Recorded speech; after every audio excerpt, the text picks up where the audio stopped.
Hello दोस्तों, radon classes में आपका स्वागत है। और आज हम पाषाण काल एवं सिंधु सभ्यता और साथ में वैदिक सभ्यता का क्वेश्चन इंपॉर्टेंट सब लेकर आए हुए हैं जो विभिन्न परीक्षाओं में पूछे गए हैं और 100 लगभग क्वेश्चन होंगे। तो चलिए हम क्वेश्चन स्टार्ट करते हैं। और पहला क्वेश्चन है कि पूरा पाषाण काल में आदि मानव के मनोरंजन का साधन क्या था? तो क्या हो जाएगा उत्तर? शिकार। ठीक है, पूरा पाषाण काल में आदि मानव के मनोरंजन का साधन शिकार था। अगला क्वेश्चन है नव पाषाण काल के लोगों द्वारा पाला गया प्रथम पशु कौन सा था? दोस्तों भेड़ हो जाएगा। ठीक है, अगला क्वेश्चन है सबसे पहले कौन सा हड़प्पा कालीन स्थल खोजा गया था? तो हड़प्पा कालीन स्थल की बात करेंगे तो क्या हो जाएगा? हड़प्पा ही हो जाएगा। चलिए आगे देखते हैं। सिंधु घाटी सभ्यता अनार्य सभ्यता थी। ठीक है, सिंधु घाटी सभ्यता अनार्य सभ्यता थी क्योंकि यह एक शहरी सभ्यता थी। सिंधु घाटी सभ्यता कैसी थी? एक शहरी सभ्यता थी। हड़प्पा की सभ्यता निम्नलिखित में से संबंधित है? तो यह कांस्य युग से संबंधित है। कांस्य युग से हड़प्पा की सभ्यता संबंधित है। अगला क्वेश्चन है हड़प्पा की मुद्राओं एवं पक्की मिट्टी की कलाकृतियों में किस पशु का चित्रण नहीं किया गया है? तो गाय का नहीं किया गया है। यानी कह रहा है कि हड़प्पा की मुद्राओं एवं पक्की मिट्टी की कलाकृतियों पर किस पशु का चित्रण नहीं है? तो गाय का चित्रण नहीं है। अगला क्वेश्चन देखते हैं। सिंधु घाटी सभ्यता के लोगों की मुद्रा में किस देवता की आकृति चित्रित थी? यानी सिंधु घाटी सभ्यता के लोगों की मुद्रा पर जो है किस देवता की आकृति चित्रित थी? तो पशुपति की। ठीक है, पशुपति की याद रखिए।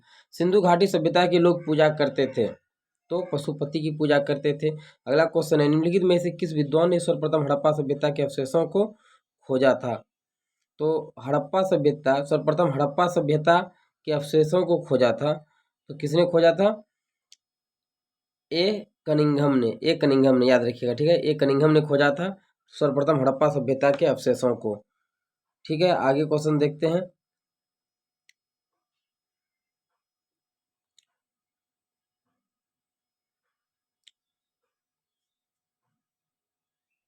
सिंधु घाटी की सभ्यता और वैदिक सभ्यता में प्रमुख अंतर है।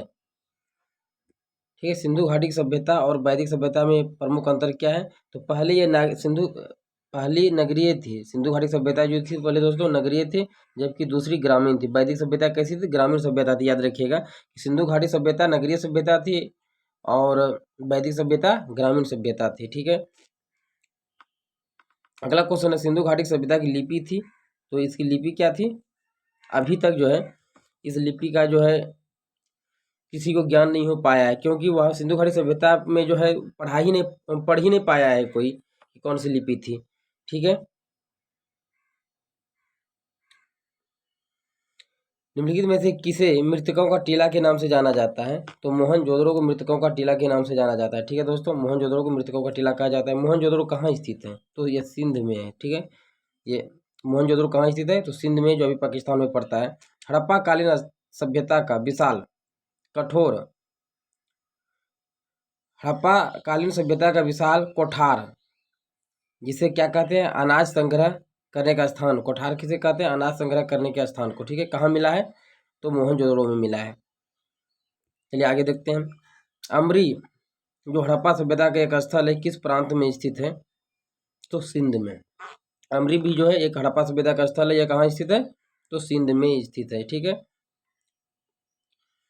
आगे देखते हैं। सिंधु घाटी सभ्यता के अवशेष चिन्ह बतलाते हैं कि लोगों का मुख्य धंधा था। तो क्या था दोस्तों? कृषि था लोगों का। सिंधु घाटी सभ्यता के अनुसार लोगों का मुख्य धंधा क्या था? तो कृषि था। अगला क्वेश्चन है सिंधु घाटी सभ्यता का पत्तन नगर कौन सा है? तो लोथल था। सिंधु घाटी सभ्यता का पत्तन नगर कौन सा था दोस्तों? तो लोथल था। ठीक है, चलिए अगला क्वेश्चन देख लेते हैं। निम्नलिखित में से कौन सा स्थल भारत में नहीं है? तो हड़प्पा भारत में नहीं है। कहाँ है? पाकिस्तान में। ठीक है, हड़प्पा कहाँ पे है? पाकिस्तान में स्थित है।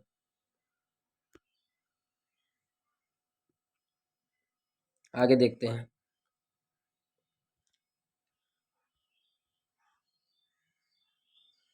आगे क्वेश्चन है इनमें से कौन एक हड़प्पा सभ्यता की पूर्वी सीमा का निर्धारण करता है? ठीक है, तो आलमगीरपुर जो है पूर्वी हड़प्पा सभ्यता की पूर्वी सीमा का निर्धारण करता है। आगे क्वेश्चन है हड़प्पा सभ्यता का कौन सा स्थल भारत में नहीं है? तो बालाकोट। बालाकोट जो है भारत में नहीं है। हड़प्पा सभ्यता का कौन सा स्थल भारत में नहीं है? तो बालाकोट भी नहीं है। बालाकोट कहाँ है दोस्तों? ये भी पाकिस्तान में ही है। ठीक है, अगला क्वेश्चन है, हड़प्पा कालीन लोगों को किसकी जानकारी नहीं थी?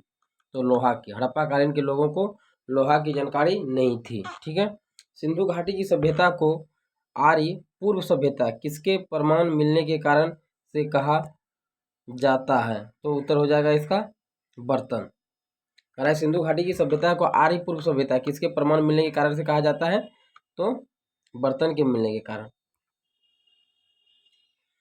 ठीक है, बर्तन के मिलने के कारण इसको आर्य पूर्व सभ्यता कहा जाता है। ठीक है, अगला क्वेश्चन है, निम्नलिखित में से कौन सा कथन सिंधु घाटी सभ्यता के संबंध में सही है? तो चलिए देखते हैं। उनके घर ईंटों के बने थे, ये भी सही है, उनके घर जो है ईंटों के बने थे। सभा भवन की खोज मोहनजोदड़ो में हुई थी, ये भी सही है। ठीक है, घर की निर्माण योजना में खुला चौक मुख्य लक्षण था, ये भी सही, यानी कि उपयुक्त सभी सही है। अगला क्वेश्चन है, सिंधु घाटी अगला क्वेश्चन है, सिंधु घाटी सभ्यता की पहचान निम्न में से है? तो शहर नियोजन प्रणाली से। ठीक है, सिंधु घाटी सभ्यता की जो पहचान है दोस्तों, शहर नियोजन प्रणाली से है। क्या है कि सिंधु घाटी सभ्यता शहरी सभ्यता थी और वैदिक सभ्यता कौन सी थी? तो ग्रामीण सभ्यता थी। तो इसके पहले क्वेश्चन मिला था। अगला क्वेश्चन है, सिंधु घाटी सभ्यता का ज्ञान मिलता है। तो सिंधु घाटी सभ्यता का ज्ञान मिलता है कहाँ से? तो पुरातात्विक उत्खनन से मिलता है, पुरातात्विक उत्खनन से मिलता है। अगला क्वेश्चन है, मानव द्वारा सर्वप्रथम किस धातु का उपयोग किया गया? तो तांबा का। ये बहुत इंपॉर्टेंट क्वेश्चन है दोस्तों, याद रखिएगा। ठीक है, मानव द्वारा सबसे पहले किस धातु का उपयोग किया गया? तो तांबा का किया गया था। ठीक है, अब चलिए वैदिक क्वेश्चन का कुछ क्वेश्चन देख लेते हैं कि भारतीय पटल पर आर्य लगभग डैश के बीच उभरे थे। ठीक है, ये क्वेश्चन आप लोग कमेंट में दीजिएगा।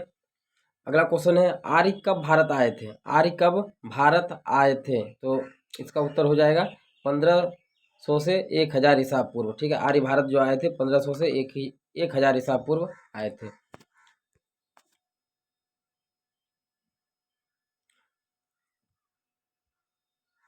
अगला क्वेश्चन है, आर्य लोग भारत में कहाँ से आए थे? आर्य लोग भारत में कहाँ से आए थे? तो उत्तर हो जाएगा मध्य एशिया से। आर्य लोग भारत में जो आए थे दोस्तों, मध्य एशिया से आए थे। ठीक है, आर्य भारत में किस रूप में आए थे? तो आक्रमणकारी के रूप में आए थे। ठीक है, लूटपाट करने के लिए वो आए थे। ठीक है, अगला क्वेश्चन है, निम्नलिखित में से कौन सा वेद सबसे प्राचीन है? तो ऋग्वेद सबसे प्राचीन है, आप जान रहे हैं ऋग्वेद सबसे क्या है? प्राचीन है। ऋग्वैदिक आर्य किस भाषा का प्रयोग करते थे? तो ऋग्वैदिक आर्य किस भाषा का प्रयोग करते थे? तो संस्कृत का प्रयोग करते थे। अगला क्वेश्चन है, ऋग्वेद में सबसे पवित्र नदी का जिक्र था, कौन सा? सरस्वती। ऋग्वेद में सबसे पवित्र नदी कौन सी थी? तो सरस्वती थी। ठीक है, अगला क्वेश्चन है, शास्त्रीय संगीत के सिद्धांत की विवेचना की गई है? तो सामवेद में। शास्त्रीय संगीत की के सिद्धांत की विवेचना की गई है? तो सामवेद में की गई है। ठीक है,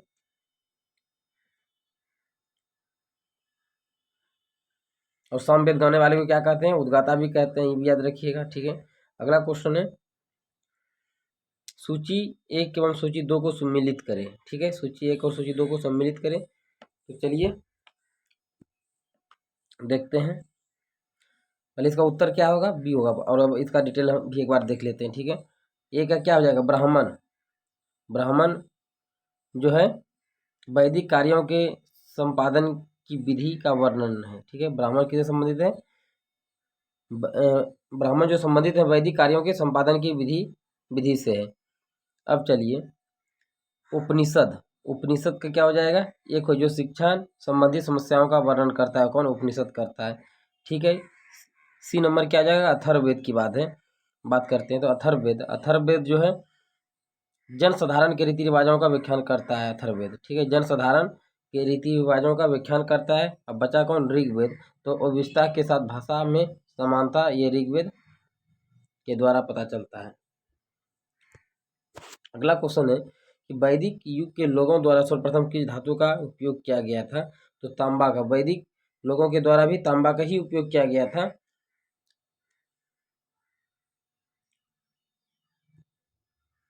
और अगला क्वेश्चन है कि ब्राह्मण वाद, जिसे कि आज का एक श्रेष्ठ वर्ग के रूप में समझा जाता है, की जड़ें थी ईसाई युग के आरंभिक शताब्दियों से ही। ठीक है, ईसाई युग की आरंभिक शताब्दियों से ही था।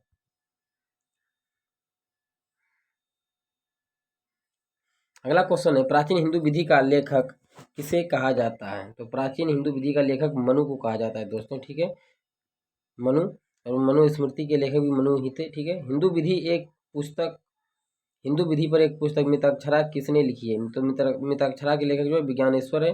अगला क्वेश्चन है कि वैदिक युग में जो है अनुलोम विवाह स्वीकृत था। वैदिक युग में अनुलोम विवाह क्या था? स्वीकृत था। वह सही तिथि क्रम क्या है जिसमें निम्नलिखित ने भारत पर आक्रमण किया है? ठीक है, तो ऑप्शन है हून, कुषाण, आर्य और यूनानी। तो उत्तर क्या हो जाएगा?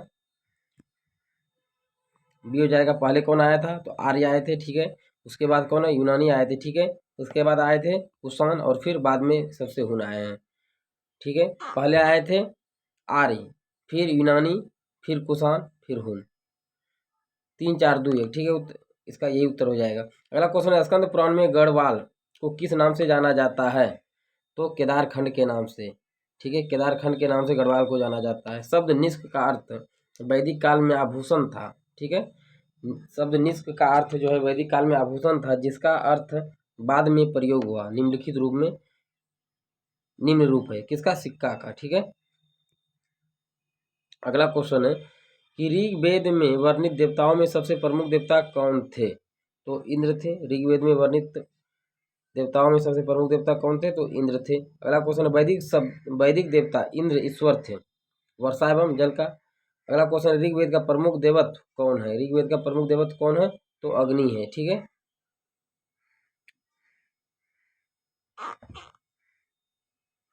अगला क्वेश्चन है, भारत के प्रतीक चिन्ह के आधार पट्टी पर अंकित शब्द सत्यमेव जयते किससे लिया गया है? तो मुंडकोपनिषद से लिया गया है। आगे देखते हैं, पुराणों की कुल संख्या कितनी है? तो आप जान रहे हैं 18 पुराणों की कुल संख्या, ठीक है। अगला क्वेश्चन है, गायत्री मंत्र का सर्वप्रथम उल्लेख कहाँ मिलता है? तो गायत्री मंत्र का सर्वप्रथम उल्लेख मिलता है ऋग्वेद में, ठीक है। गायत्री मंत्र का सर्वप्रथम उल्लेख ऋग्वेद में मिलता है। अगला क्वेश्चन है, वैदिक धर्म का मुख्य लक्षण इनमें से किसकी उपासना थी? तो प्रकृति की। प्रकृति की जो है वैदिक धर्म का मुख्य लक्षण इनमें से किसकी उपासना? वैदिक धर्म का मुख्य लक्षण इनमें से किसकी उपासना थी? तो प्राकृतिक पूजा की, ठीक है। अगला क्वेश्चन है, ऋग्वेद वैदिक काल से पूर्व आर्यों का मुख्य व्यवसाय क्या था?